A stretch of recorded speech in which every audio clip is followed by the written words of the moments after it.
ఈ మనిషి మానవుడు లేక ఈ నరుడు ఉద్యోగం చేస్తూ ఏమ్మా ఏదో సంపాదించాలి, ఆ సంపాదించిన దాంతో ఆశీర్వాదం పొందుకోవాలి, దీవించబడాలి అనుకుంటున్నాడు. కానీ నరుల కష్టము చేత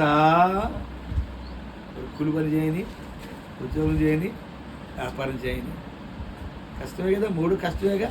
అంటే నీ అత్త కావచ్చు, నీ మామే కావచ్చు, లేకపోతే నీ తల్లి కావచ్చు, నీ తండ్రి కావచ్చు, నీ కడుపును పుట్టిన పిల్లలే కావచ్చు. ఆశీర్వాదానికి వారసులు అవ్వుటకు మీరు పిలువబడితే కనుక కీడుకు ప్రతి కీడు అయినను, దోషులకు ప్రతి దోషాన్ని చేయకవాన్ని దీవించండి. నేను స్తోత్రం.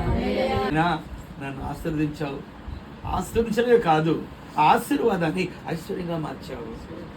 దాన్నే కలిసి నివసించాలి అన్నంత విస్తారమైన ఆశీర్వాదం పొందుకున్నారు ఇద్దరు. దాని కూడా అది కూడా అమ్మా ఐశ్వర్యం. దేవుని స్తోత్రం చెప్పండి. హల్లెలూయా.